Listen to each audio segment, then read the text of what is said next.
Hi guys and welcome back to my channel. My name's Aymara and I am a second year medical student at the University of Nottingham. And in today's video, I'll be giving you guys 5 reasons why I believe you shouldn't study medicine.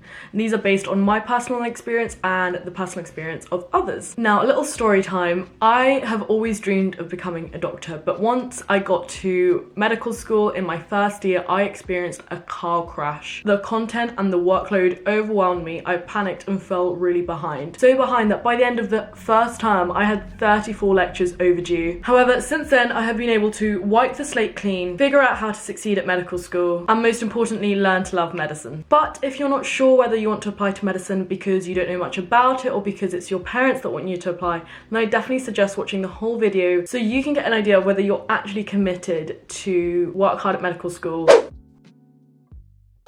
My first reason is that you're not good at science. Medicine is 50% science. You, throughout your career, not just at medical school, but as a working doctor, are expected to have an extremely high level of understanding of anatomy, physiology, and pharmacology. If you already at GCSE or A-level really struggle to enjoy science, and however hard you try, don't seem to be doing as well as you do in other subjects, then I'm afraid it doesn't get any easier, and this will make it very difficult to be able to cope with the content once you get to medical school, where it will be even harder. However, if you're passionate enough about medicine, then I know that you will have the commitment and perseverance to improve your grades. A little story time here. I did physics A-level. Now, physics, in my opinion, doesn't have hardly any relevance to medicine, and I struggled.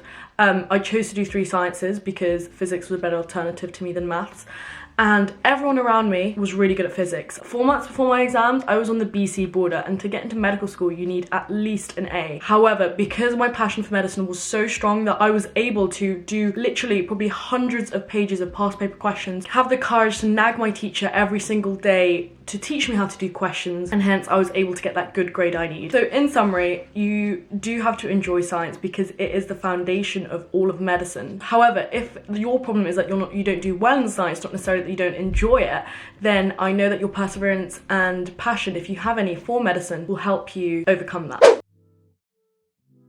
My second reason for not studying medicine is if you've never been drawn to opportunities that involve working with others. For example, volunteering or peer mentoring. I think this is the biggest reason why people shouldn't study medicine. I knew people at school who were amazing at science, who'd consistently score A stars. However, in the 21st century, your role as a doctor isn't just to be able to diagnose and treat patients. It is about being able to support people at their most vulnerable beyond just their physical needs. You need to be someone that can listen to them, that can communicate and understand children with learning difficulties, elderly people that are hard of hearing, people with serious mental illnesses. By no means does this mean that by the time you apply to medical school, you should be an expert in this. This takes years to master throughout medical school, throughout your time practicing as a doctor. However, if you have never been drawn to activities where you have to work with other people, then it clearly shows that this is something that doesn't interest you. And also it means that it's something you haven't had much practice in. So not only does it mean that your personality isn't catered to being a doctor, but it also means that your application probably won't be very favourable to admissions officers. The third reason why I think you shouldn't do medicine is if you don't do well with competition. Everyone knows medicine is an extremely competitive subject, from competing for the extremely limited number of spaces to get into medical school, to being ranked in your final year, which determines where in the country you'll be based and what specialty you'll be practicing. If you don't do well with competition, then you'll be trampled on by the stampede of competition from other medical students. However, this doesn't mean you have to be the best. To be a good doctor, you don't have to have consistently scored in the top decile. However, what you do need is a competitive spirit which motivates you to do well, whatever this means for you. The fourth reason which I think you shouldn't study medicine for is because your parents want you to. I know so many people who are struggling with this pressure to study medicine when they are clearly not good at it, when they clearly don't enjoy it. And I also know doctors who, although have made it through medical school and life as a doctor, are not happy. I once had a work experience placement where I told the doctor, if you didn't have to think about money, would you still continue to be a doctor? And he said, of course not, I would leave in 1 second. He said he wishes he could go back in time and be a banker, but the only reason he decided to do medicine was because his parents told him that that was the only way he was going to be successful. Believe me, it is so difficult to succeed in a subject that you are not passionate about.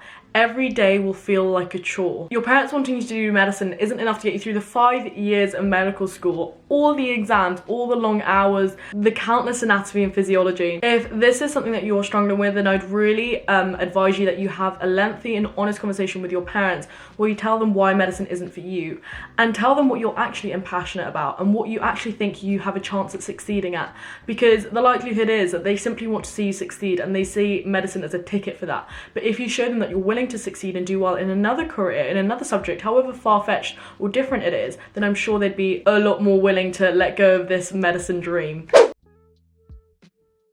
The fifth reason why I think you shouldn't do medicine is if you don't cope well with pressure. Now, this definitely doesn't mean that medical students never feel overwhelmed by the amount of content, by the workload, or by the pressure to do well, because believe me, you are assessed every single year, and if you don't pass that exam, then there's no progressing on to the next stage of your medical career. But something that is extremely valuable and important, which in fact admissions personnel will be looking for, is if you know how to stay resilient. Do you know the importance of getting help if you're facing mental health issues? And is this something that you would feel comfortable doing? Would you know how to motivate and reassure yourself, an action plan to get yourself out of a difficult situation such as a deadline or such as an emotionally challenging situation you encountered whilst on a work placement? And will you be able to once you're at medical school and as a doctor? In medicine, you're assessed on your fitness to practice, meaning that if you want to treat other unwell people, then you have to be well in yourself. And I just want to emphasize, by no means does this mean you're not allowed to struggle.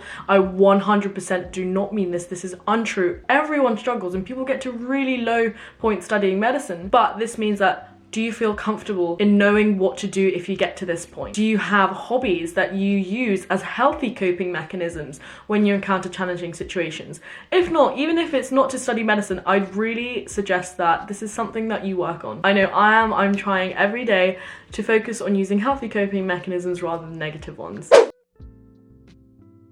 Now, to sum up, I do not want to discourage you from pursuing your dreams. In fact, a lot of the work I do on social media is to help you pursue your dreams of becoming a doctor, whether this is improving your likelihood of getting into medical school or getting a taste of what medical school is like. However, more than anything, I want to help you guys make the right decision, to make a decision that will enable you guys to be successful in whatever career you choose. But more importantly than just success, I want you guys to be happy with the decisions you make. Sure, medicine may be prestigious and well respected, but I guarantee that you will be much more successful and happy in a career that you are actually passionate about.